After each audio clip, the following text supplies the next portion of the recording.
Ah, that's the stuff, eh?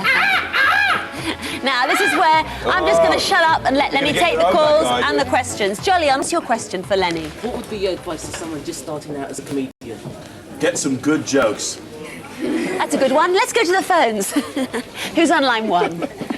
Hello? Hello, who are you? John. John. John, got a Hi, new John. Hello, matey. What's your question, John? Lenny, do you think there's less racism during the past few years? I don't know. Less racism during the past few years. I don't know. Compared to what? Well, like... Let's just get deep straight away. I'm going live. Like some adults, they're like really strong, like, they're like really racist.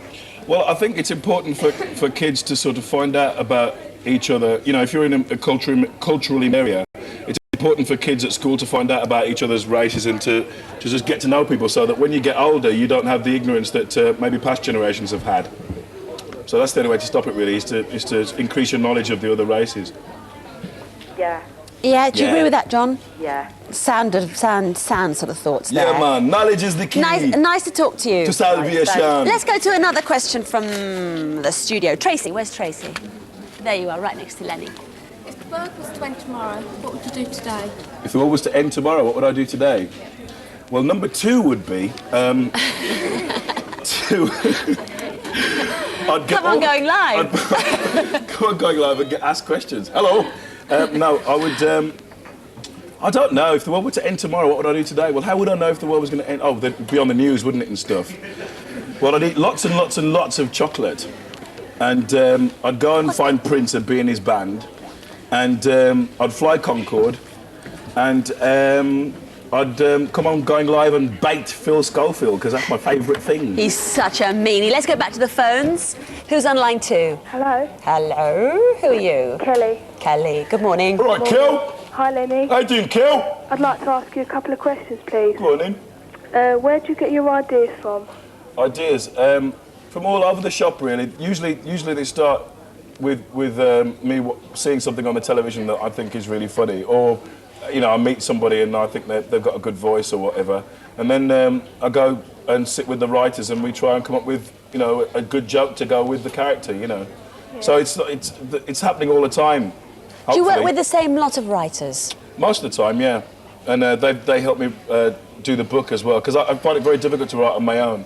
For instance, when we were doing the book, I had lots of ideas, but you know, to make them happen, you've got to sit down and really thrash it out and do the work. What was your other question, Kelly? And where did you meet Dawn? I met Dawn at the comic strip. And I went to see her and I asked her to write some jokes, and she said no, because it took her 6 months to write each one. So that was that deadline out the window, really. Can you say a quick hello to my dad, Chaz, please? To your dad, what? Chaz. Right, Chaz. Thanks, Kelly. Thank you. Kelly. Let's go to James. Where are you, James? Up what there. prompted you to get into like a big project like Comic Relief? We were asked, I think. Everybody was asked. They just, you know, I think we all watched Live Aid and got cheesed off when David Bowie said, of course, comedians couldn't do this. and every comedian in the country went, yes. And so I think Rowan Atkinson got the show together, the live show, and we all took part in that, and then we had a meeting and everybody got together and threw lots of ideas around, and we just said we'd like to continue the commitment, really. So that was it. It was just, the need was there and everybody just said, yeah, let's do it. Right, back to the phones. Line 3. To the bad phones. Who's on line 3? Hello. It's Craig. Hello, Craig. Hello, What's your Craig. question? Hello, Lenny. If you could be anything else except a comedian, what would you be? I think I'm happy being what I am. I think most comedians' dream is to be involved in pop music or rock and roll music. You see comedians on television singing and stuff like that, and I don't think I'm any different. I love music, so I'd probably do that. Or some kind of social work. Yeah. Can I just say hello to everyone that knows me? Yes, you've done that, Craig. Thanks, bye. That's not a question. Cheerio, Craig. Bye. Naomi.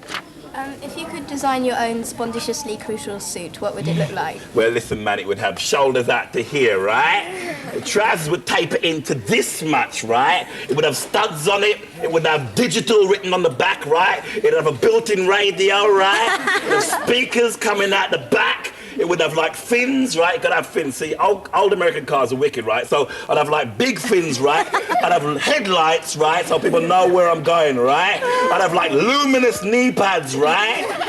And I'd have a copy of the Lenny Henry well-armed paperback at the back. It's available, £4.99 from all good shops, right? I tell you, it's a wicked book, man. Who's on line 4?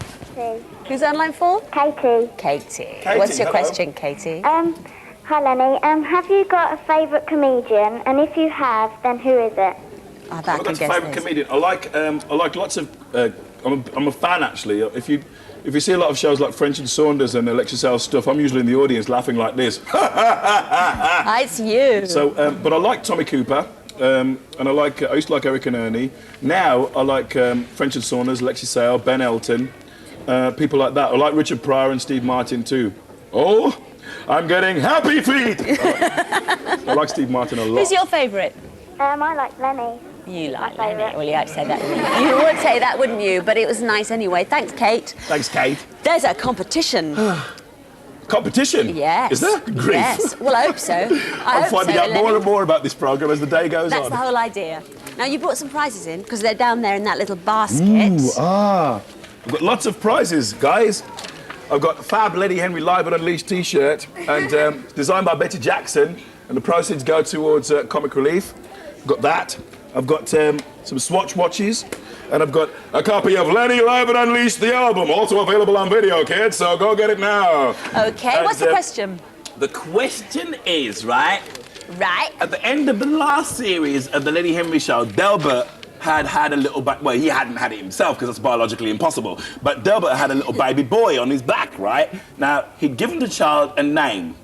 What was the name of Delbert's baby? But I'm all right, Jack, because I'm here with Lenny Henry, and we're kind of Showbiz chums today. we're kind of being a bit, yeah. No, I'm ill. yeah. Well, you're ill. You're iller than me. You're iller than me.